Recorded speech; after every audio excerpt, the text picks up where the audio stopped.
America அச்சுறுத்திலாம் பார்த்தாங்க. ஆப்பிரிக்க நாட்டு தலைவர்கள் யாரும் ரஷ்யா மற்றும் ஆப்பிரிக்காவினுடைய இரண்டாவது கூட்டணிக்கு, அந்த கூட்டமைப்புக்கு போகக்கூடாதுப்பா. அப்படியே போனாலும் நீங்கள் எதை பற்றி பேசணும்? கூடுதலாக தானிய ஏற்றுமதியை நிப்பாட்டினது ரஷ்யா தான், அவங்களுக்கு எதிரான குரலை அங்கே பதிவு செய்யணும் அப்படின்னு சொல்லி மிகப்பெரிய அளவில் ஒரு பிளானோடி தான் அமெரிக்கா இதை பார்த்துட்டே இருந்தாங்க, இந்த ரஷ்யா ஆப்பிரிக்கா அப்படி அந்த கூட்டமைப்பை. ஆனால் திடீர்னு பார்த்தா யாருமே வரமாட்டாங்கன்னு நினச்ச இடத்துல 40க்கும் அதிகமான தலைவர்கள், அதாவது 40 நாட்டினுடைய பிரதிநிதிகளாக வந்திருந்தாங்க. அதில் பிரசிடென்ட்ஸ் இருந்தாங்க, மிக முக்கியமான தலைவர்கள் இருந்தாங்க, அரசியல் வல்லுநர்கள் இருந்தாங்க. இவங்க எல்லாரும் இருந்த இந்த ரஷ்யா மற்றும் ஆப்பிரிக்க நாட்டினுடைய கூட்டமைப்பு இனிதே முடிந்தது. அவங்களுடைய ஃபேமிலி ஃபோட்டோ அப்படிங்கிறது ஒன்று எடுக்கப்படுது. அது எத்தனை நபர்கள் இருக்காங்க அப்படிங்கிற அந்த ஒரு காணொளி காட்சி இதோ உங்களுக்காக.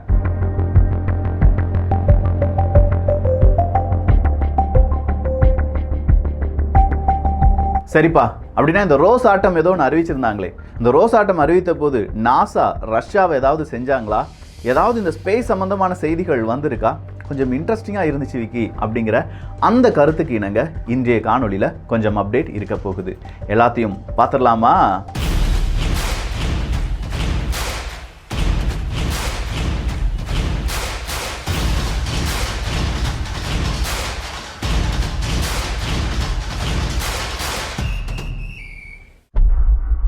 ரஷ்யாவினுடைய ரோஸ் ஆட்டம். இந்த ரோஸ் ஆட்டம் அப்படிங்கிற இந்த அமைப்பு தான் நம்ம ஊரில் இஸ்ரோ இருக்குது பார்த்தீங்களா, அது மாதிரி. ஸோ ரஷ்யாவினுடைய இந்த ரோஸ் ஆட்டம் அப்படிங்கிறவங்க நாங்கள் ஆப்பிரிக்க நாடுகளுக்கு அவங்க நாட்டிலேயே ஒரு கிரவுண்ட் ஸ்டேஷன்ஸ், 4 நாடுகளில் கிரவுண்ட் ஸ்டேஷன்ஸ் அப்படிங்கிறத அமைச்சு கொடுக்குறோம். அது இல்லாமல் ஸ்பேஸ் சம்மந்தமாக எந்த தொழில்நுட்பமாக இருக்கட்டும், எந்த விதமான டெக்னாலஜி டிரான்ஸ்ஃபராக இருக்கட்டும், அதை ஆப்பிரிக்க நாட்டு மக்களுக்கு அவங்க பயன்படுத்தும் வகையில் அவங்களுக்கு தேவையான ரீதியில் நாங்கள் என்ன செஞ்சு கொடுக்குறோம், சொல்லி கொடுக்குறோம். வேணும்னா சில பல டிவைசஸ் அப்படிங்கிறத தயாரித்து கொடுக்கிறோம் அப்படின்னு சொல்லியிருந்தாங்க. அவங்களுடைய இன்ஃப்ராஸ்ட்ரக்சரை அதிகப்படுத்துவதற்கான நடவடிக்கைகளிலும் ரஷ்யா ஈடுபடும் அப்படின்னு சொல்லியிருந்தாங்க. இதுதான் ஸ்பேஸ் ரேஸில் இப்போ ஆப்பிரிக்காவையும் உள்ளே கொண்டு வந்திருக்கு ரஷ்யா அப்படிங்கிற ஒரு பெயருடன் பல ஊடகங்களில் தலைப்புச் செய்தியாக மாறி இருக்கு.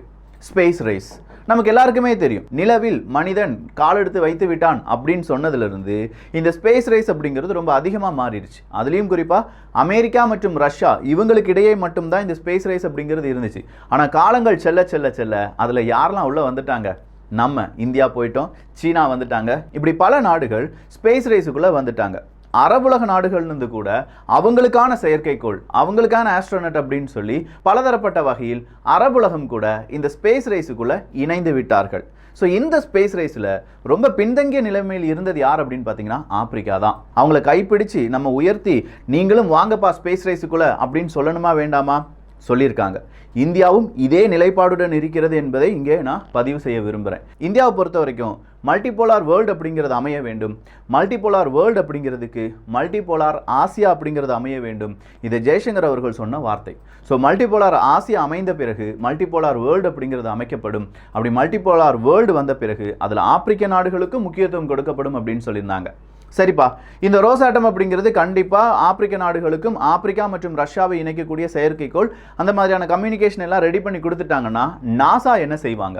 கண்டிப்பாக நாசா உக்ரைனுக்கான உதவிகளை இப்போதும் செஞ்சுட்டு தான் இருக்காங்க. நாட் ஒன்லி நாசா இல்லாமல் ஐரோப்பிய ஒன்றியத்தினுடைய ஸ்பேஸ் ஏஜென்சி இவங்க எல்லாருமே இப்போ உக்ரைனுக்கு என்ன தேவை, உக்ரைனுக்கான உளவு செய்திகள் என்ன, உக்ரைன் பார்டரில் என்ன நடந்துட்டு இருக்கு, இது எல்லாம் நொடிக்கு நொடி டேட்டாவை பகிர்ந்து வருகிறார்கள் என்பதும் குறிப்பிடத்தக்கது. அப்படிப்பட்ட உக்ரைன் ரஷ்யா போர் நடந்துட்டு இருக்கும்போது அமெரிக்கா நாசாட்ட போய் ஒரு விஷயத்த சொல்கிறாங்க. இன்டர்நேஷனல் ஸ்பேஸ் ஸ்டேஷன் இருக்குது பார்த்தீங்களா, அந்த இன்டர்நேஷனல் ஸ்பேஸ் ஸ்டேஷனை முழுவதுமாக நம்ம கண்ட்ரோலில் எடுத்துக்கிட முடியுமா அப்படின்னு சொல்லி கேட்குறாங்க. அப்படி கேட்டதுக்கு இன்னொரு காரணமும் இருக்குது. ரஷ்யா என்ன சொல்லியிருந்தாங்கன்னா, இந்த ரஷ்யா மற்றும் உக்ரைன் போரில் அமெரிக்கா உக்ரைனுக்கு ஆதரவாக இருந்தாங்கன்னா இன்டர்நேஷனல் ஸ்பேஸ் ஸ்டேஷனில் எங்களுடைய நிலைப்பாடுலேருந்து நாங்கள் பின்வாங்கி விடுவோம், இன்டர்நேஷனல் ஸ்பேஸ் ஸ்டேஷனுக்கும் எங்களுக்கும் ஒட்டும் இருக்காது, உறவும் இருக்காது அப்படின்னு சொல்லி ஒரு மிரட்டலை கொடுத்துருந்தாங்க. இன்டர்நேஷனல் ஸ்பேஸ் ஸ்டேஷன் ஸ்டேபிளாக அங்கே நிற்பதற்கு காரணம் யார் அப்படின்னு பார்த்தா ரஷ்யா தான். இன்டர்நேஷனல் ஸ்பேஸ் ஸ்டேஷனுக்கு உள்ள என்னென்ன என்விரான்மெண்ட் இருக்குது அதை மெயின்டைன் பண்ணுறது யார் அப்படின்னு பார்த்தா அமெரிக்கா. ஸோ இந்த 2 நாடுகள் தான் இன்டர்நேஷனல் ஸ்பேஸ் ஸ்டேஷன் அப்படிங்கிறது அங்கே நிலைநிறுத்தப்பட்டு பலவிதமான ஆராய்ச்சிகளை செய்வதற்கான காரணம். இதில் ரஷ்யா பின்வாங்கி விட்டார்கள் என்றால் உடனடியாக அந்த இடத்துல எலன் மஸ்க் அவர்கள் வந்தாங்க. எலன் மஸ்க் அவர்கள் வந்து சொன்னார், பரவாயில்ல ரஷ்யா பின்வாங்கினாலும் பரவாயில்ல, அந்த இன்டர்நேஷனல் ஸ்பேஸ் ஸ்டேஷனை அதே இடத்துல நிலைநிறுத்துவதற்கு நாங்கள் உங்களுக்கு உதவி செய்கிறோம் நாசா அப்படின்னு சொல்லி வந்தாங்க. பட் இப்போ அது வந்து ஒரு இழுபறியாக தான் போயிட்டு இருக்கு. திடீர்னு இந்த கடந்த 2 தினங்கள் என்ன நடந்திருக்கு அப்படின்னு பார்த்தீங்கன்னா, நாசா அவங்களுடைய கம்யூனிகேஷனை இழந்திருக்காங்க. இன்டர்நேஷனல் ஸ்பேஸ் ஸ்டேஷன் கூட யாருக்குமே தெரியாது. நம்ம ஊடகத்தில் இந்த செய்தி வந்துச்சு அப்படின்னு கேட்டால் வாய்ப்பே கிடையாதுன்னு தான் நான் சொல்லுவேன். ஆனால் ரொம்ப முக்கியமானது, மனிதர்களுடைய ஒரு பெரிய பில்டிங் எங்கே இருக்குது, வானுலகத்தில் இருக்குது அப்படின்னு சொல்லி அந்த இன்டர்நேஷனல் ஸ்பேஸ் ஸ்டேஷனை நம்ம எல்லாருமே அவ்வளவு மெய்மறந்து பாராட்டும் போது அது கூட இருக்கக்கூடிய கம்யூனிகேஷன் கிரவுண்ட் ஸ்டேஷனுக்கு கிடைக்காம போயிடுச்சு அப்படிங்கிற செய்தி இங்கே பலராலும் பேசப்படாமல் இருந்தது. கிட்டத்தட்ட 90 நிமிடங்கள் 1.5 மணி நேரம் கம்யூனிகேஷனே இல்லை, நார்மல் கம்யூனிகேஷன் இல்லை. அங்கங்கிருந்து ஒரு சிக்னல் வருது, ஆனால் நார்மலான கம்யூனிகேஷன் இல்லை. ஸோ இந்த நார்மல் கம்யூனிகேஷனை ரீஸ்டோர் பண்ணுறதுக்கு நாசா யாருடைய உதவியை தேடினார்கள் அப்படின்னு கேட்டிங்கன்னா ரஷ்யா தான். ரஷ்யாவினுடைய உதவிகளை நாடினது மட்டும் இல்லாமல் பேக்கப் சிஸ்டத்தை எல்லாமே யார் ஆக்சஸ் பண்ணுறதுக்கு உதவிகள் செஞ்சாங்க, ரஷ்யா உதவிகளை செஞ்சாங்க. ஸோ நாசா அவங்களுடைய அந்த க்ரூ மெம்பர்ஸ் கூட கிட்டத்தட்ட அந்த இன்டர்நேஷனல் ஸ்பேஸ் ஸ்டேஷனுக்குள்ளே இருக்கக்கூடிய ஒரு 69 க்ரூ மெம்பர்ஸ் இருக்காங்கன்னா அவங்க கூட கம்யூனிகேட் பண்ணுறது 90 நிமிடங்கள் தடைப்பட்டு விட்டது, அதை எப்படியாவது நம்ம ரீஸ்டோர் பண்ணணும்னு சொல்லி ரஷ்யாவை கேட்டுக்கொண்டதன் பெயரில் 2 நாடுகளும் சேர்ந்து அதை ரீஸ்டோர் பண்ணியிருக்காங்கப்பா. எவ்வளவு முக்கியமான விஷயம் அப்படின்னா, ரோசாட்டம் நினைக்கிறது இங்கே நடக்கவும் செய்யும். அதே ரோசாட்டம் நினைச்சனால தான் நாசாக்கு உதவி செய்யவும் முடிந்தது. எந்த அளவுக்கு அமெரிக்கா இந்த கம்யூனிகேஷன் ஸ்பேஸ் ரேஸில் முன்னிலையில் இருக்கிறார்களோ அதே அளவுக்கு ரஷ்யாவும் முன்னிலையில் இருக்கிறார்கள் அப்படிங்கிறதுக்கான சிறந்த உதாரணம். சரி, அப்போ இப்போ எல்லாமே சரியாயிருச்சு அப்படின்னு கேட்டால் எஸ், மறுபடியும் இன்டர்நேஷனல் ஸ்பேஸ் ஸ்டேஷன் கூட நாசாவுக்கான கம்யூனிகேஷன் ரீஸ்டோர் செய்யப்பட்டு விட்டது, தேங்க்ஸ் டு ரஷ்யா அப்படின்னு சொல்லி நாசா சொல்லியிருக்காங்க. எது எப்படி இருந்தாலும் இப்போ இந்த நாசா மற்றும் ரோசாட்டம் அப்படிங்கிற இந்த பெயர் பெரிய அளவில் பேசப்பட்டு வருகிறது. அடுத்ததா ஆப்பிரிக்க நாட்டு தலைவர்கள் எல்லாருமே இப்போ ரஷ்யாவினுடைய அதிபர் புட்டின் அவர்களுக்கு ரொம்ப பெரிய அளவில் தேங்க்ஸ் சொல்கிறதும், அவங்களுடைய கலாச்சாரத்தை உலகளவில் காண்பித்ததற்கும் நிறைய ட்ரெஸ் அவங்க போட்டிருக்கிற ஆபரணங்களாக இருக்கட்டும், ஆடைகளாக இருக்கட்டும், அது எல்லாத்தையுமே ரொம்ப பெரிய அளவில் பாராட்டி பல ஊடகங்களும் சொல்லியிருந்தாங்க. இப்படி ஒரு கூட்டமைப்பில் இந்த மாதிரியான ட்ரெடிஷ்னல் ட்ரெஸ் எல்லாம் போட்டு வந்திருக்காங்களே, உண்மையிலேயே அவங்களுக்கு வந்து ஒரு பாராட்டை கொடுக்கலாம். அது இல்லாமல் புட்டின் அவர்கள் திடீர்னு பார்த்தா ஒரு ஆப்பிரிக்காவினுடைய தலைவர் சடார்னு உட்கார்ந்துட்டாரு, அவரை தோளில் தட்டி கொடுத்து பரவாயில்ல நீங்கள் உட்கார்ந்துக்கோங்க அப்படின்னு சொன்ன அந்த பண்பையும் பலரும் பாராட்டி இன்னைக்கு மீடியாக்கள்ல மிகப்பெரிய அளவில் பேசப்பட்டு வருகிறது என்று சொல்லலாம். ஆனா என்ன, 2 தினங்களுக்கு முன்னாடியே உங்களுக்கு இந்த விஷயம்லாம் தெரிஞ்சிருக்கு, ஏன்னா நாம வியூகத்தை பார்த்துட்டு இருக்கோம். சரிப்பா, அப்படின்னா ரஷ்யா வந்து ஒரு 40 நாடுகள் கூட சேர்ந்து உக்ரைனை அடிக்க போறாங்களா? ஏன்னா உக்ரைனுக்கு ஒரு 56 நாடுகள் உதவி செய்யறாங்க ரஷ்யாவை அடிப்பதற்கு. ஆனால் ரஷ்யா நடத்தின இந்த கூட்டமைப்பு யாரையும் அடிக்கிறதுக்கு கிடையாது, அவங்களை வளர்த்து விடுவதற்கு, ஆப்பிரிக்க நாடுகளை வளர்ப்பதற்கு என்ன செய்யலாம் அப்படிங்கிற முடிவுகள் மட்டும்தான் எடுக்கப்பட்டிருக்கே தவிர உக்ரைனை அடிக்கணும், ஆப்பிரிக்க நாடுகள் எல்லாரும் என் கூட நில்லுங்க, ஆப்பிரிக்க நாடுகள் எல்லாருமே சேர்ந்து நம்ம என்ன செய்யலாம், உக்ரைனை அடிக்கலாம் அப்படின்னு சொல்லி ஒரு படையை திரட்டுவதற்கு இந்த கூட்டமைப்பை ஏற்பாடு செய்யவில்லை.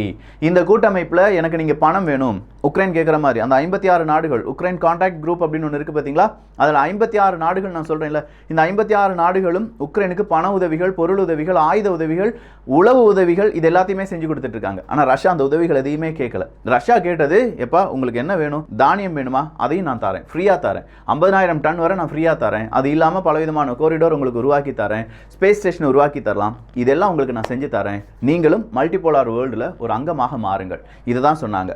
இப்படி ஒரு கூட்டமைப்பு நடந்துருச்சு அப்படின்னு அமெரிக்கா சும்மா இருப்பாங்களா அப்படின்னு பார்த்தா இல்லை. அமெரிக்கா ஆகஸ்ட் 18ஆம் தேதி ஒரு ட்ரைலாட்ரல் அப்படிங்கிற ஒரு கூட்டணியை உருவாக்க போகிறாங்க. அதுக்கான ஒரு பேச்சுவார்த்தை நடந்துட்டு இருக்கு. இந்த ட்ரைலாட்டரில் யாரெல்லாம் இருக்காங்க அப்படின்னு பார்த்தீங்கன்னா, அமெரிக்கா இருக்காங்க, சவுத் கொரியா இருக்காங்க, ஜப்பான் இருக்காங்க. So south Korea, Japan, America அப்படின்னு சொல்லும்போது இந்த 3 நாடுகளும் சேர்ந்து பல விதமான டிஸ்கஷனில் ஈடுபட போகிறாங்க. இந்த டிஸ்கஷனில் மெயினாக வடகொரியாவுக்கு எதிராகவும் ரஷ்யாவுக்கு எதிராகவும் எப்படி காய் நகர்த்தலாம் அப்படிங்கிறது தான் இவங்களுடைய அஜெண்டாவாக இருக்க போகுது.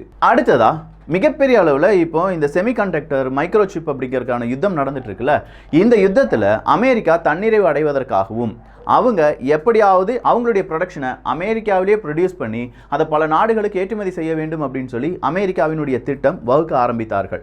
அப்படி அமெரிக்கா அவங்களுடைய மைக்ரோசிப் எல்லாமே தொடங்குவதற்கான பல ஃபேக்ட்ரிஸை அமெரிக்காக்குள்ளே தொடங்க போகிறாங்க அப்படிங்கிற செய்தி வெளியாகி இருக்கிறது.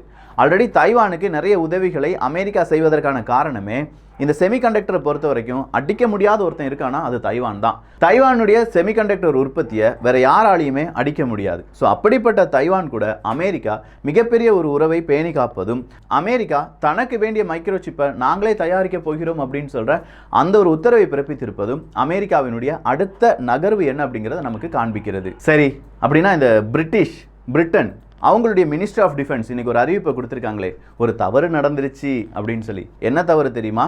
ரொம்ப சென்சிட்டிவான இமெயில். அந்த சென்சிட்டிவான இமெயில் எங்கே போயிருக்குன்னா மாலிக்கு போயிருக்கு.